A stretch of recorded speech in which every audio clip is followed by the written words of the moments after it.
É uma fase que vai chegar para todas, né? Todas nós aí, se tivermos sorte, chegaremos à menopausa. Quem não chegou na menopausa já foi dessa para melhor, né? Então, realmente é uma fase que, para as sortudas, ela chegará. Mas não sem trazer aí algumas alteraçõezinhas, alguns sintomas que podem ser pequenos, grandes, mas que podem comprometer a qualidade de vida. E a gente precisa entender, né, o que isso repercute na nossa vida e que temos sim solução para esses sintomas que tanto aí preocupam, né, muitas mulheres aí no pós-menopausa. Temos como amenizar muitos desses sintomas e ter uma qualidade de vida no pós-menopausa. E eu preparei uma live um pouquinho diferente. Hoje a gente vai falar um pouquinho sobre o conteúdo. E eu trouxe aí alguns materiais para mostrar para vocês. E logo na sequência a gente volta. A nossa live continua sendo de perguntas e respostas. Então já vai colocando a sua perguntinha ali. Aqui embaixo tem um pontinho de interrogação. Coloca a sua pergunta ali enquanto eu estou falando e na sequência já respondo todas as perguntinhas de vocês. Então a gente tem a primeira menstruação que a gente chama de menarca a partir de mais ou menos 13 anos e aí essa vida fértil ela acontece e começa a partir de, em média, na população mundial nos 13 anos e ela finaliza por volta dos 49 anos, é a média mundial, mas a brasileira tem uma média, em média, entra na menopausa por volta dos 47 anos. E todo esse período que antecede a menopausa, o processo da passagem da menopausa e até mesmo o pós-menopausa é chamado de climatério, que é uma dúvida que muitas pessoas têm, qual é a diferença entre o climatério e a menopausa. O climatério é todo esse processo e toda essa passagem por essas diferentes fases. Ele é composto por 3 fases: pré-menopausa, menopausa e o pós-menopausa. E nós temos aí, então, essa entrada no processo de menopausa um pouco mais precoce, dependendo da onde você mora, dependendo da sua genética, dependendo de onde você mora, porque em umas regiões mais contaminadas está associado aí a um aumento de contaminação ambiental com um processo de diminuição aí dos folículos e um aumento do risco de entrada na menopausa, né? Além disso, nós podemos ter também as medicações que você usa. Muitas medicações repercutem aí numa facilidade para a entrada na menopausa. Podem antecipar a sua entrada na menopausa. A sua genética também pode antecipar. Eu vou ampliar um pouquinho para a gente ver melhor o gráfico dos mecanismos que levam, então, a essa entrada na menopausa. Nós temos aí o ovário, nós nascemos com 2 milhões de folículos, né? A gente já tem uma redução significativa, mais ou menos a partir da puberdade. 400 mil folículos estão ali no seu ovário e eles vão sendo recrutados, alguns vão entrando em atresia, mas não consumo adequado de nutrientes está muito associado a uma diminuição do recrutamento folicular e da quantidade de folículos aí no seu ovário. Eles vão diminuindo até o ponto de reduzir este ovário, inclusive em alguns casos até mesmo uma atrofia ovariana é visto, e nós vamos tendo uma diminuição da produção do hormônio estradiol e uma diminuição da produção do hormônio inibina B, que está ali embaixo representado, bem no centro, embaixo do seu ovário. E isso gera uma diminuição também do hormônio antimileriano, que está associado, ele é um hormônio associado ao crescimento dos folículos. A redução desses 3 hormônios está associada a inibina B, especialmente em inibir ou deixar de inibir a produção do FSH, então esse FSH dispara e um dos meios de diagnóstico da menopausa é através de um FSH disparado associado à falha da menstruação por mais de 1 ano. Então, pelo menos 1 ano sem menstruação associado a um FSH aumentado acima de 35, ele diagnostica a entrada da menopausa. E a menopausa é exatamente esse ponto. A data da sua última menstruação, ela é considerada aí o ponto ou o momento que você entrou na menopausa. E quando entramos na menopausa, temos uma diminuição significativa desse hormônio estrogênio. Então, nós teremos, em consequência da diminuição desse estrogênio, desse desse estradiol, sintomas vasomotores, sintomas urogenitais, uma atrofia urogenital, uma vagina mais sensível. Nós temos que saber como lidar, né, com essa mulher, principalmente aí na sua vida sexual. Nós precisamos também pensar em como melhorar o humor e o sono dessa mulher. Ele fica muito suscetível, essa mulher fica muito suscetível a alterações de sono, insônia, alterações de humor. Ela também tem um risco aumentado cardiovascular. E esse risco aumentado cardiovascular também precisará aí de cuidados. Além disso, osteoporose, sarcopenia, entre muitas outras alterações que acontecem aí no pós-menopausa. Essas consequências da menopausa precisam ser tratadas. Inclusive, neste artigo que eu tô mostrando para vocês, a qualidade de vida, ele até relata, né, sobre a qualidade de vida dessa mulher. Então a menopausa tem um forte impacto e uma diminuição da qualidade de vida, e o tratamento é necessário para ter uma melhora da atividade, da sua qualidade de vida, né? Então a atividade física é essencial, a alimentação é essencial, e se você está desenvolvendo aí parte desses sintomas que iniciam ali no perimenopausa, a vagina tá ficando mais seca, o olho mais seco, você está vendo uma labilidade emocional que você não tinha antes, agora você chora fácil, agora você fica às vezes com um pouco de taquicardia, uma sensação de sufocamento nessa região, você já não tá dormindo tão bem quanto você dormia antes. Tudo isso podem ser sinais que o seu corpo está dando de que você está ali no início de uma perimenopausa. Busque rapidamente um nutricionista que seja expert em tratamento na parte de saúde da mulher e no tratamento e prevenção aí dos sintomas da menopausa.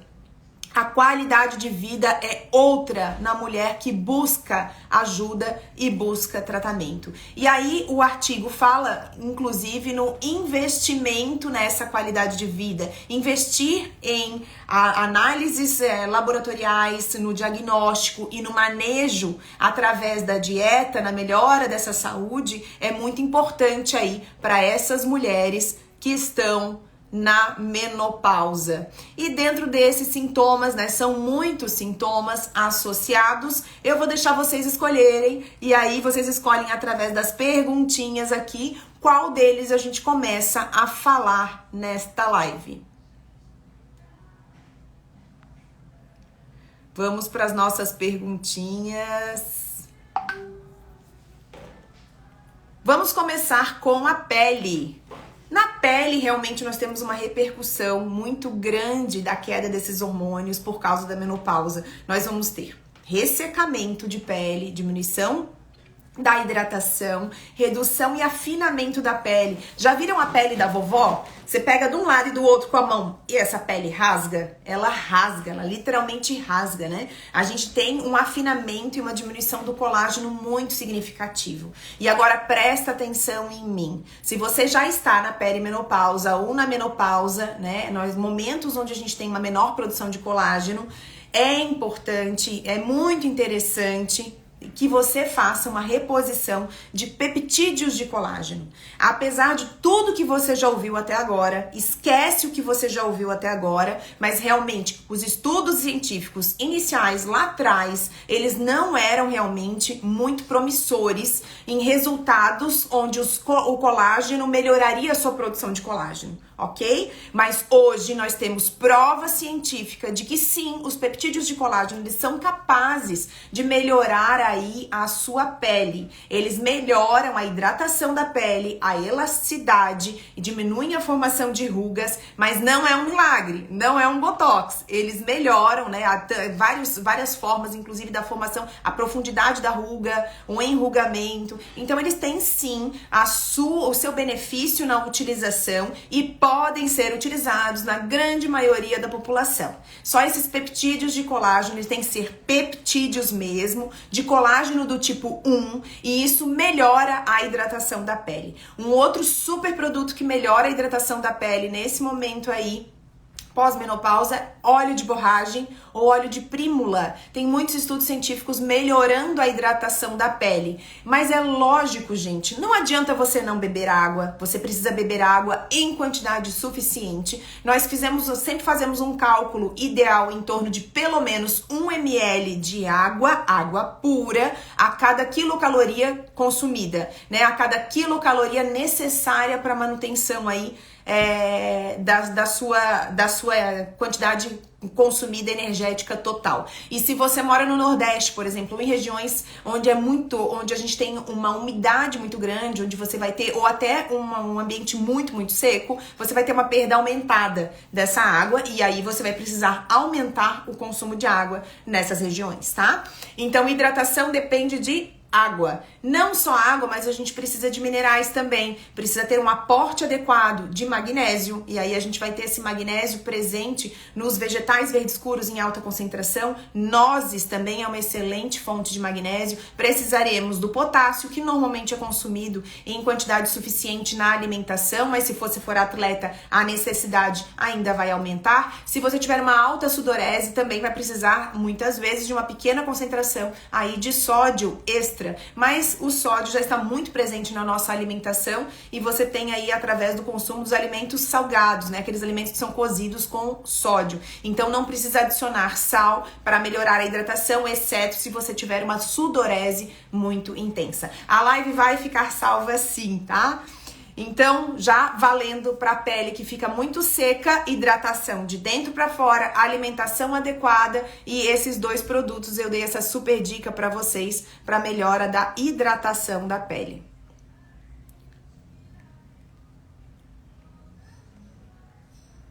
Próxima pergunta, a Ana tá pedindo para falar sobre os calorões, os famosos fogachos.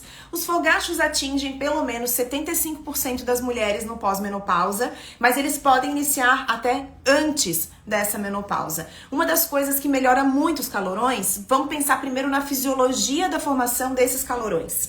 Um dos neurotransmissores que está associado ao controle e modulação da temperatura corporal é a serotonina. A serotonina auxilia no controle da temperatura corporal. Mas quando entramos na menopausa, nós temos uma queda significativa na produção da serotonina. Essa queda significativa ela é secundária à diminuição do estradiol, que é necessário para a produção de serotonina, e também o estradiol ajuda na diminuição, né, no controle aí da degradação da serotonina.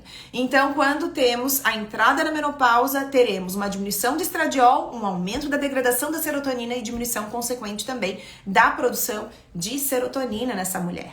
E aí temos uma perda do controle da temperatura corporal. Uma outra questão é que esse estradiol ele modula uma enzima chamada óxido nítrico sintetase endotelial. Essa enzima, ela necessita de estradiol ela modula, o estradiol modula, né? Ele é um modulador da enzima. E nós precisamos de uma boa produção de óxido nítrico para fazer a vasodilatação. E quando temos um aumento de calor, né, um aumento da temperatura corporal, essa pequena vasodilatação de veias e artérias, essas arteríolas bem rentes da pele, fazem com que você perca calor para o meio. Essa é uma das principais formas de perda de calor. Quando estamos na menopausa e não temos mais essa capacidade de produção tão adequada de óxido nítrico, nós não temos aí essa perda, essa dilatação e essa perda do calor desta forma. E temos uma variabilidade na temperatura corporal pequena. E isso faz com que você tenha, com o aumento do calor, vem aquele calorão, né? Parece que sufoca, mas aí uma das melhores formas de perda de calor, como perdemos a capacidade de vasodilatação tão adequada, nós teremos aí a perda de calor pela sudorese. Essa sudorese intensa, ela vem, aí você começa a suar, né? E esse suor, a perda, então a evaporação da água em contato com a pele é que faz o resfriamento, então, do seu corpo, tá? Então, né, esses calorões precisam de 2 estratégias para ter uma melhora muito significativa naquelas mais resistentes. O primeiro, melhorar a concentração de estrógenos. Então, os médicos, né, uma reposição hormonal pode ser feita, médicos endocrinologistas podem prescrever estrogênio na forma de estradiol bioidêntico, por exemplo, é uma ótima opção, ou poderemos usar fitoestrógenos. Os fitoestrógenos, eles têm uma conformação muito semelhante ao estrogênio, o hormônio feminino, e ele vai lá e se liga no seu receptor e faz uma ação, né, neste receptor, né, trazendo alguma informação de estrogênio. Na alimentação temos muitos fitoestrógenos e um dos principais, que tem mais artigo científico, é principalmente a soja. A soja tem as isoflavonas. Essas isoflavonas da soja, elas têm a capacidade de ligar no receptor e fazer um forte efeito, claro que não igual ao estradiol, mas para que eu tenha a soja na sua forma, na isoflavona, na forma adequada, ela precisa ser metabolizada, e ela antes é metabolizada no intestino, e para isso eu preciso de um intestino adequado. Se eu tiver um processo de desbiose muito intenso, eu não vou conseguir transformar essa isoflavona a ponto de funcionar. Por isso que algumas vezes isoflavonas funcionam para um e não funcionam para outro, ok? Então eu preciso de um intestino tratado que não tenha uma desbiose intensa aí, para que eu tenha o efeito das isoflavonas. Isoflavonas também são encontradas no grão de bico. O grão de bico é um excelente alimento aí para colocar na dieta no pós-menopausa, naquelas que estão tendo os calorões. Os estudos científicos falam em uso de isoflavonas variando entre 80 e 120 miligramas ao dia. Nada de ficar exagerando e consumindo soja exageradamente, tá? De 80 a 120 miligramas no total da isoflavona é o suficiente. Para vocês terem uma ideia, um leite de soja, por exemplo, um copo de leite de soja, dependendo da marca, né? Tinha uma marca muito tradicional, uma das mais conhecidas do mercado, um copo compunha 80 miligramas de isoflavonas. Então, muitas vezes eu posso adicionar através da alimentação. Sempre busquem uma soja que seja soja não transgênica e preferencialmente orgânica, por causa da quantidade de pesticidas que é utilizado nessa soja. E, de preferência, a soja fermentada tende a ter uma melhor biodisponibilidade aí dessas isoflavonas. Então, a gente tem o tofu, ela não é soja fermentada, é soja coagulada, mas também é uma ótima opção para colocar no cardápio dessa mulher aí na perimenopausa e no pós-menopausa. Um outro alimento excelente para ser adicionado na dieta da mulher no pós-menopausa ou até mesmo na perimenopausa é a linhaça. As lignanas da linhaça têm um forte efeito fitoestrógeno e elas também podem ajudar na hidratação da sua pele, e tem estudo científico inclusive melhorando o ressecamento vaginal. Então é um super produto para você adicionar. Precisa ser a torta da linhaça. O que a gente chama de torta da linhaça? É o grão triturado com óleo. Não adianta comprar farinha de linhaça desengordurada, não adianta comprar somente o óleo. Eu quero a torta da linhaça. É a linhaça triturada, né, integral, e se ela for comprada triturada, compre embalada a vácuo. Se não, tritura em casa. 4 colherinhas de sopa dessa linhaça triturada por dia. Um outro super alimento que tem efeito fitoestrógeno e ajuda aí no controle dos calorões e também tem um efeito incrível no sistema nervoso central é a farinha da semente da uva. A farinha da semente da uva, ela é muito rica em polifenóis, e esses polifenóis, eles têm efeito também fitoestrógeno e auxiliam no controle dessa sintomatologia que a paciente no pós-menopausa apresenta. Então ela ajuda tanto nos calorões quanto na melhora dos sintomas neurológicos. É um super produto. Essa farinha da semente da uva, ela pode ser utilizada crua mesmo, adicionando em bebidas. Não tem um sabor assim tão maravilhoso, mas é possível. Mas você pode fazer também bolinhos, desde que assados a baixa temperatura, ou adicionar talvez uma panqueca em alimentos que tenham um cozimento muito rápido. Também aposte em 2 a 4 colheres de sopa dessa farinha da semente da uva. É um super alimento. Coloca ali no seu cardápio. E uma última dica para os calorões: chá. Chá de folha de amoreira branca. Chá de folha de amoreira branca melhora muito os calorões. E olha que fácil, aqui no sul a gente tem muita amora branca, né? E esse chá dessa folha é muito fácil. Como é folha, gente, chá precisa ser feito em infusão. Sempre que o chá for feito da folha, é em infusão. O que você faz? Você ferve a água. Depois, quando essa água estiver fervendo, você adiciona a folhinha. Se ela for folha in natura, dá uma macerada nessa folha, higieniza. Se for folha seca, pode colocar direto. Desliga o fogo e abafa. Abafa por 15 minutos.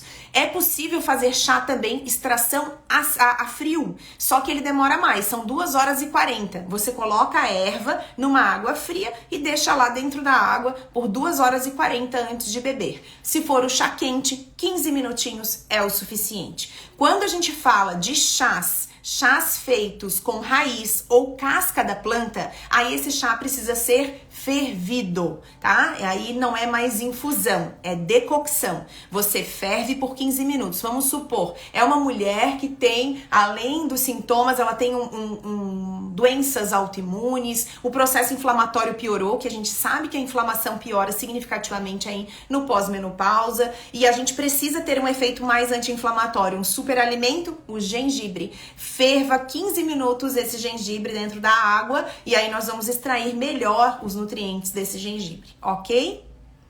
Vamos para a próxima perguntinha.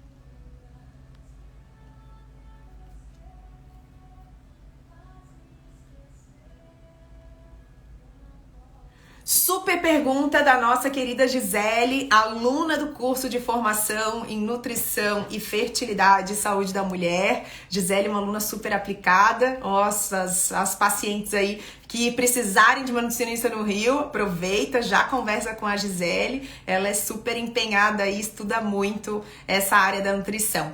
Gisele, uma super pergunta realmente.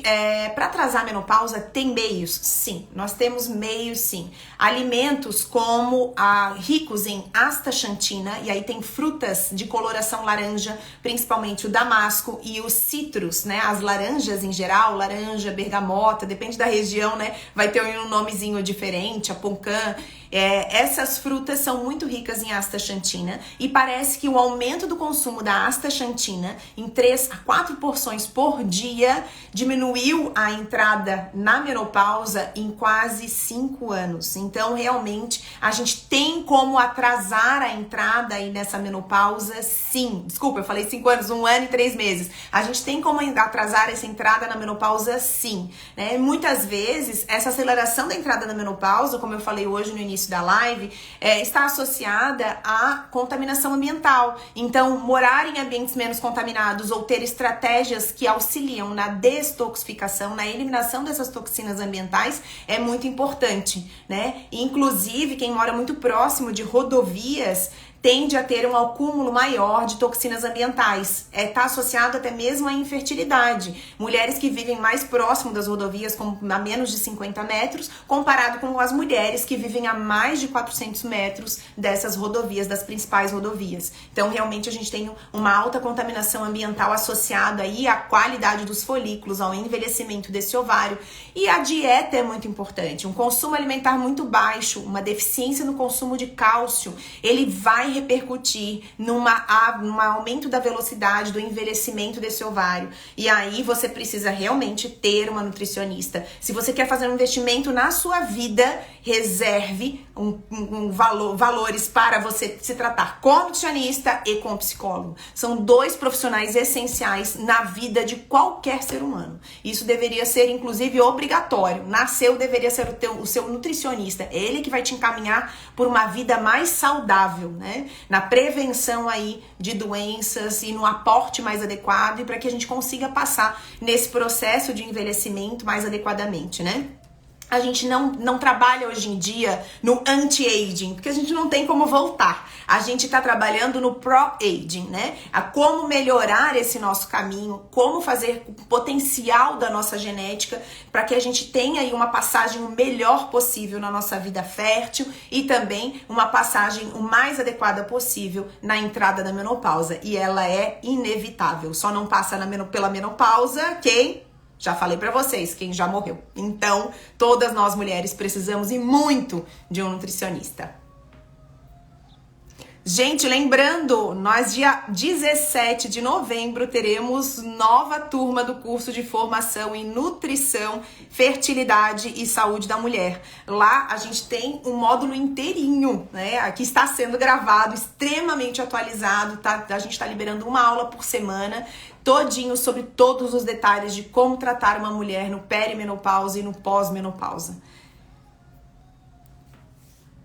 A Dijane tá perguntando se alumínio em excesso no organismo tem relação com puberdade precoce. Não vi estudos científicos associando o alumínio em excesso com essa relação da puberdade precoce. Temos estudos do alumínio na degeneração de neurônios, o alumínio está associado a menor taxa de fertilidade, o alumínio ele está associado à diminuição, né, do aprendizado, da memória, mas especificamente com a puberdade precoce, nunca vi estudos científicos. Mas o que faz a sinalização do cérebro, né, que é hora de maturar aqueles neurônios para a produção do GNRH e aí indutores da produção da LH e FSH, é principalmente o percentual de gordura corporal.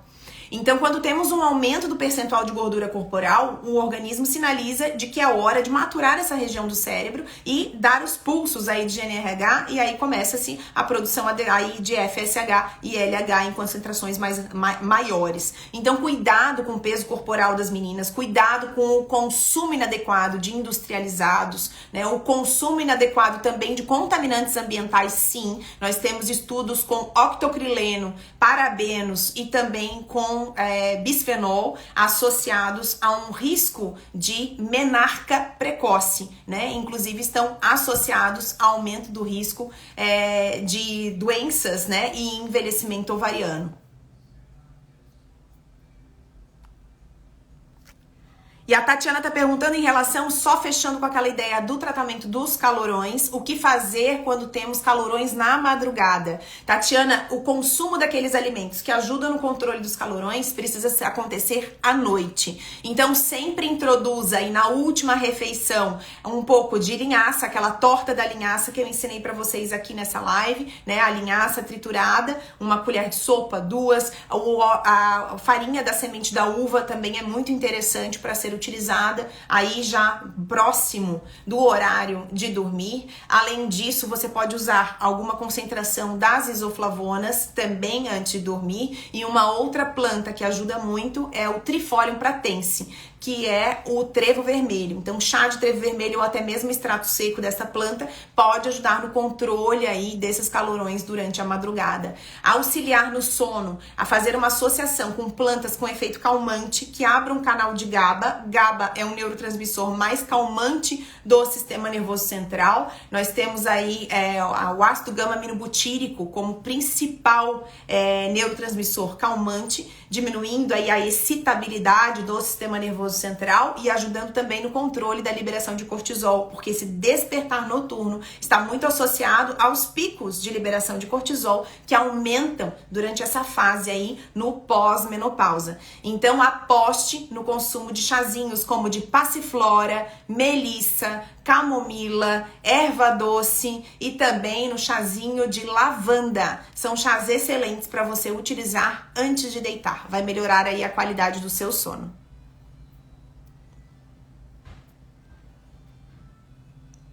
Super dúvida da Carolina. Mulheres com endometriose, quando entram na menopausa, podem fazer uso dos fitoestrógenos sem nenhuma restrição?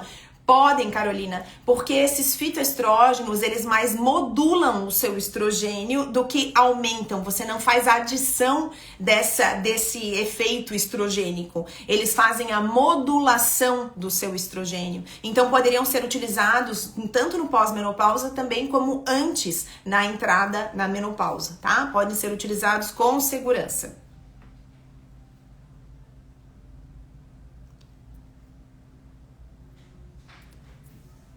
E a Luciane está perguntando os melhores alimentos para estimular a produção hormonal na pré-menopausa. Luciane, a produção, a gente tem que pensar primeiro na fisiologia da produção dos hormônios, tá?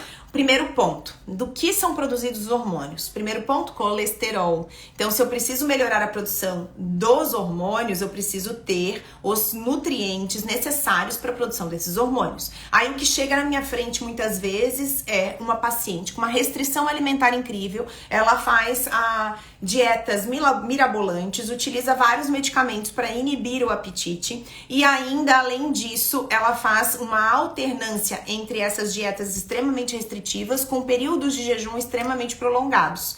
Tem uma paciente que fazia 24 horas de jejum, 24 horas em jejum, 24 alimentada e com um consumo calórico ridículo no dia que ela se alimentava. Muito, muito baixo mesmo. E estava com uma baixíssima produção hormonal. Eu não tenho nutriente para a produção desses hormônios adequado. Eu preciso desses nutrientes. Outra paciente tinha um consumo muito baixo em teor de gordura. Eu preciso produzir colesterol. O colesterol é a fonte da produção dos meus hormônios. Eu preciso de vitaminas. Esse colesterol, além disso, eu preciso de vitaminas do complexo B para a produção dos hormônios. Eu preciso de zinco para a produção desses hormônios. Então, a dieta adequada é extremamente importante, né? Ela é o ponto-chave inicial para a produção dos hormônios. Em segundo ponto, eu preciso ter uma diminuição da concentração de toxinas ambientais. Muitas vezes eu tenho produção hormonal adequada, mas esses receptores hormonais estão ocupados com o que a gente chama de xenoestrógeno, substâncias com capacidade de se ligar naquele receptor. Hoje em dia não é só xenoestrógeno, a gente tem xenoandrógeno, a gente tem toxinas ambientais que se ligam nos receptores do TSH, dos hormônios tiroidianos, né? Entre outros vários fatores. Um outro ponto que precisa ser investigado é também a produção dos hormônios tireoidianos. Tireoide comanda tudo na nossa vida. Para você ter uma ideia, o hormônio tiroidiano T3, ele comanda a nossa organela produtora de energia, né? Ele faz como se fosse um comando sobre a sua mitocôndria. Eu não tenho produção hormonal se eu não tiver uma atividade mitocondrial adequada, né? Eu preciso dessas mitocôndrias estando funcionantes aí dentro dessa célula. Então, eu preciso de nutrientes como a coenzima Q10. Eu preciso dos hormônios tireoidianos. Então, a produção hormonal é algo secundário ao seu metabolismo, ao que você come, né? A sua vida, aonde você mora, e tudo isso precisa ser investigado. Para melhorar, estimular a produção hormonal, nós precisamos avaliar todos esses parâmetros. Agora, indo ponto a ponto, por exemplo, a geleia real é um super alimento, né? Sei que a gente pode chamá-lo de alimento, mas é um alimento da abelha que estimula a produção hormonal. Ele é um super alimento neste sentido. Nós temos também alguns fitoterápicos que podem auxiliar em pequena porção nessa produção hormonal. Temos estudos científicos com Withania sominífera melhorando a produção de testosterona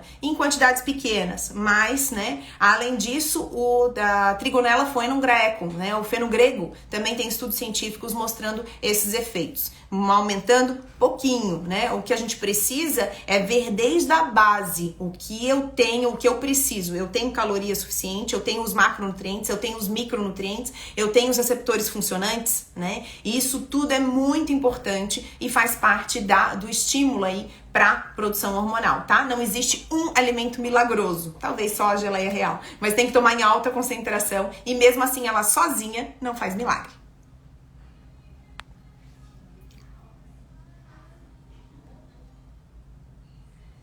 A Esther perguntando se excesso de atividade física piora os sintomas da menopausa. Excesso de atividade física piora os sintomas da menopausa. Mas vamos estabelecer o que é excesso, Esther. O que seria um excesso? O excesso seria acima de 1 hora, 1h30 de exercício por dia, né? Moderado a intenso, tá? Porque quando é exercício leve, você até pode fazer um pouco mais do que 1 hora por dia, 2 horas, chegando até 2 horas por dia. Mas sim, o exercício físico intenso, em excesso, ele pode ser extenuante, extenuante, ele pode aumentar, dependendo do horário, aumentar os níveis de cortisol. Evite fazer exercício físico a partir do final da tarde, que pode te deixar mais acordada.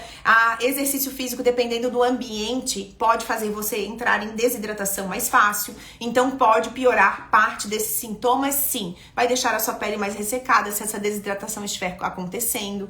Então, a gente precisa realmente avaliar. Procure um profissional de educação física para ter a melhor forma, a melhor prescrição de exercício possível.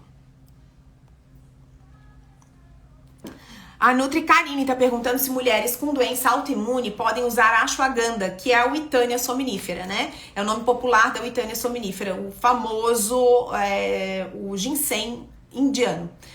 Se elas podem usar na menopausa. Poderiam utilizar, sim. O ashwagandha ou Withania sominífera, ela tem o efeito de modular os níveis de cortisol e é um excelente produto aí para o estresse e para as mulheres no pós-menopausa.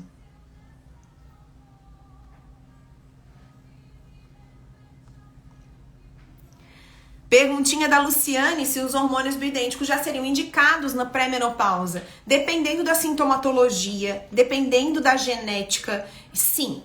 Se essa mulher tiver uma genética muito forte para desenvolvimento de um Alzheimer, de uma doença neurodegenerativa, o uso e não tiver risco, né, alto risco de câncer de mama estrogênico, isso seria, um alto risco seria ser portador dos polimorfismos das mutações do BRCA1 ou BRCA2. Essa mulher é indicada, sim, que faça reposição de estrogênio, tá? Aí, normalmente, eu mando para nossa endócrino querida, doutora Isis de Toledo, para fazer a reposição aí desse estrogênio, ok?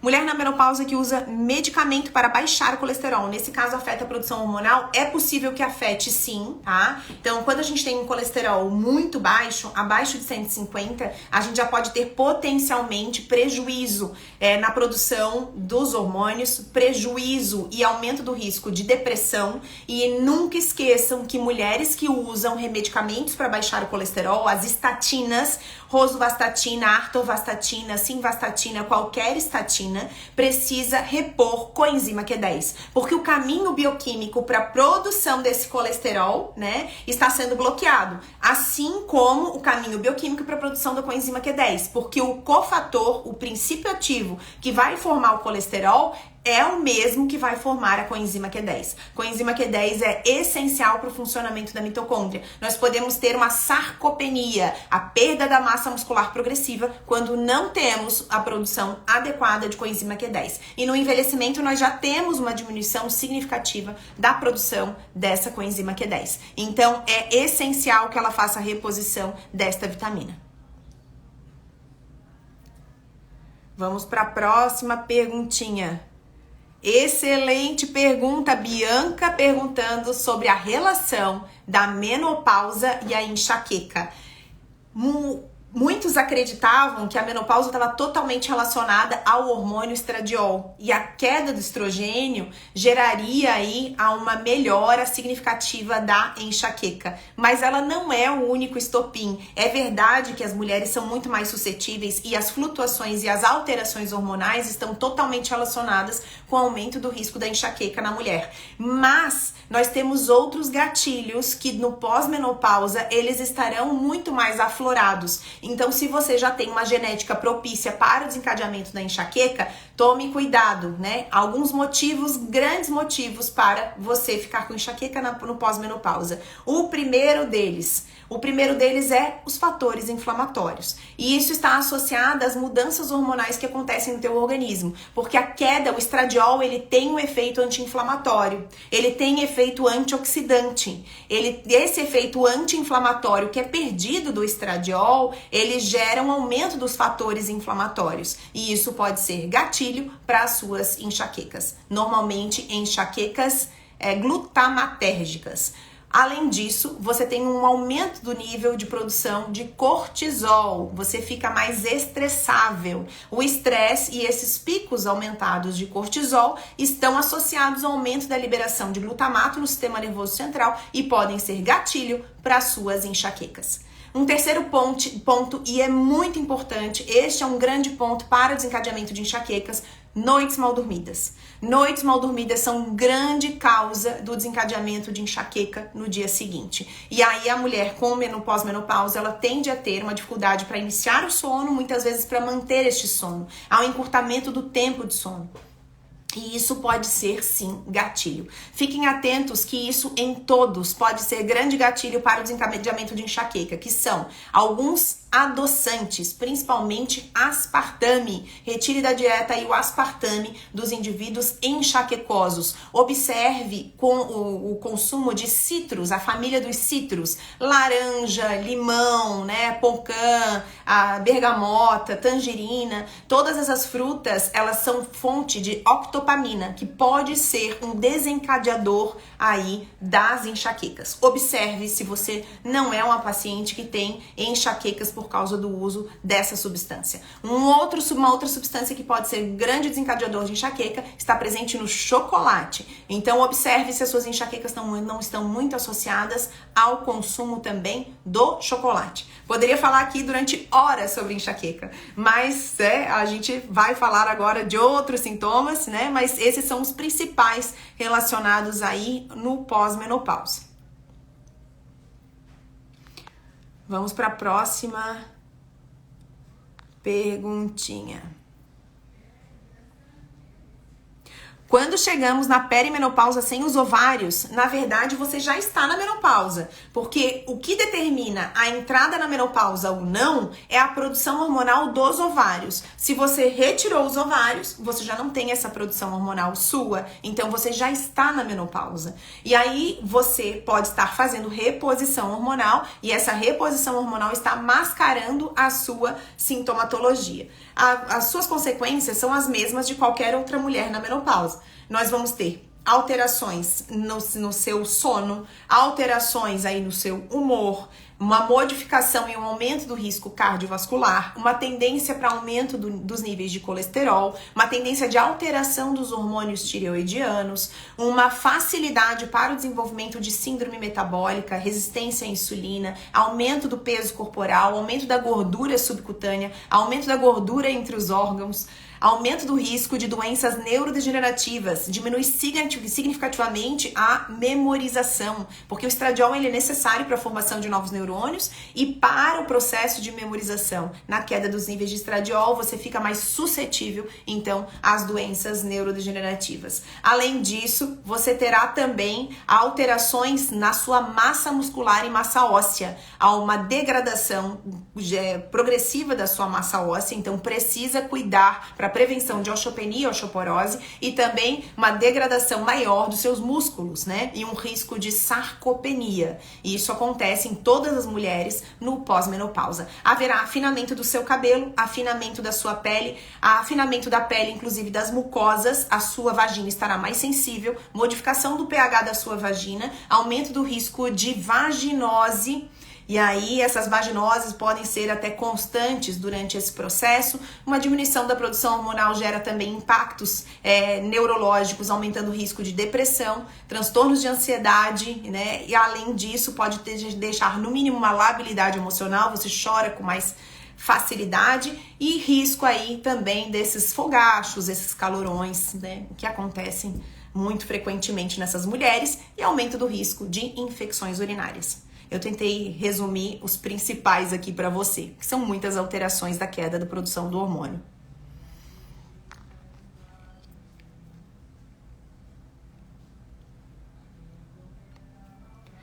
Cláudia tá pedindo para falar sobre osteoporose. Cláudia, osteoporose é um risco iminente aí no processo, no pós-menopausa. A osteoporose, ela está associada à diminuição dos níveis de estradiol. A gente tem receptores de estradiol no osso que estão associados à melhora da atividade dos osteoblastos, que são as células que reconstroem o osso. E aí, com a diminuição do estradiol, a gente aumenta também fatores inflamatórios e esses fatores geram um aumento da atividade dos osteoclastos. Os osteoclastos vão lá e vão degenerando o seu osso, né? Vão degradando aí esse osso, desmineralizando esse osso, né? Então nós temos esse desequilíbrio na balança e conforme você não consuma adequadamente os nutrientes necessários para a produção dessa massa óssea, não se exponha ao sol, não tenha valores adequados de vitamina D, não faça exercício físico, né? Isso ainda tende a piorar e aí você entra numa osteopenia, osteoporose mais precocemente. A utilização de hormônio, de medicamentos como o corticosteroides,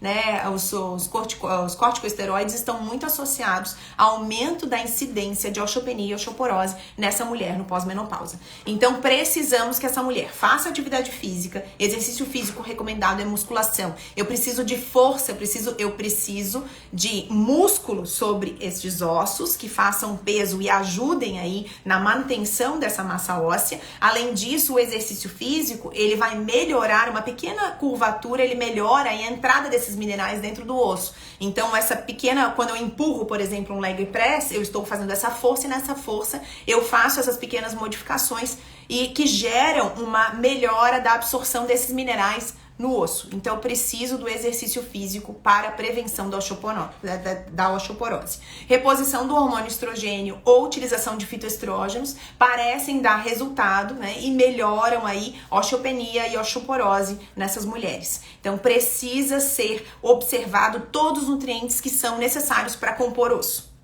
E aí a gente tem muitos estudos científicos. Inclusive a aula que eu estou gravando hoje é sobre os nutrientes na osteoporose. E aí são muitos, gente. Desde peptídeo de colágeno melhorando, né? O uso da creatina parece ser também interessante, mas principalmente o consumo adequado de cálcio, vitamina D, vitamina K2, zinco, silício, magnésio, né? Manganês, boro, são todos nutrientes essenciais aí para a formação do osso. E aí a gente precisa avaliar se esses nutrientes podem ser adequados, eles podem ser inseridos dentro da sua alimentação ou se precisarão ser suplementados e como avaliar cada um desses nutrientes. Mas eles são muito importantes. Mas um estudo científico muito interessante para vocês, porque muita gente pensa, cálcio, então vou tomar leite. Nas mulheres no início ali da osteoporose, nós temos a necessidade do consumo adequado de cálcio, isso para todas, né? Mas esse cálcio, quando advindo do leite, por exemplo, um leite de caixinha, tem estudos científicos mostrando que a quantidade ideal do leite, derivados lácteos, parece ser por volta de 120 miligramas. Exatamente porque este cálcio vai ser muito melhor absorvido e quando a gente fala de leite de caixinha, a gente tem muitos fosfatos de adição que são conservantes da caixinha e que poderiam atrapalhar a absorção do próprio cálcio, né, e o metabolismo desse cálcio. O consumo exagerado de fosfato, ele pode prejudicar o metabolismo do cálcio, tá? Então, o consumo adequado de derivados lácteos, pelo menos em torno de 120 miligramas. É claro que isso foi feito, um estudo feito dentro da população chinesa, né? E nós não somos, na grande maioria, descendentes de chineses e podemos ter um metabolismo diferente. Mas a reposição deste restante do cálcio pode advir de outros alimentos também, ok?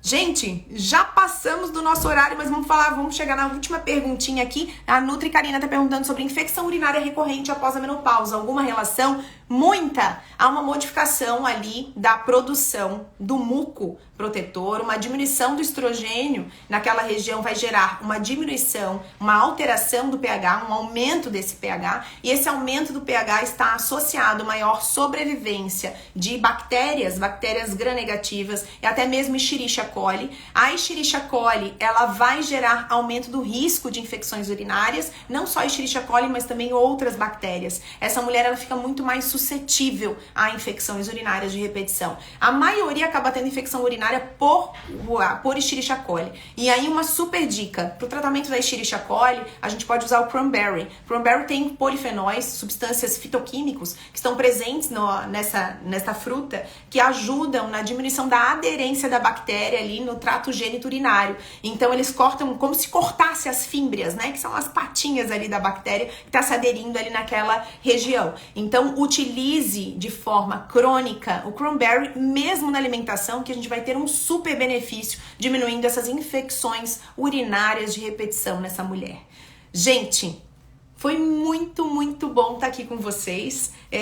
Infelizmente eu não consegui responder nem um terço das perguntinhas, mas eu vou abrir hoje caixinha de perguntas para vocês. Então mande sua perguntinha lá, vou tentar responder o maior número possível. E nós nos vemos na nossa próxima live de quinta, na quinta-feira que vem. E vamos falar sobre o que vocês escolherem. Não esqueçam de escolher o tema na terça-feira. E nós teremos, dia 17 de novembro, a abertura da nova turma do Formação em Nutrição e Fertilidade e Saúde da Mulher, né? Então, quem quiser, se for nutricionista, um profissional da área da saúde, quiser entender mais, vem com a gente, vem para esse curso incrível. E no dia 8 de dezembro teremos curso sobre suplementação na gestação. Curso no forno, mas ele sai esse ano. Nós iniciaremos e abriremos para as nossas alunas do Formação uma pré-venda no dia 17 de novembro. Então fiquem atentas e eu espero vocês aí nas lives. Tem muita live aí pela frente e muito conhecimento aí para vocês. Um super beijo e até a próxima.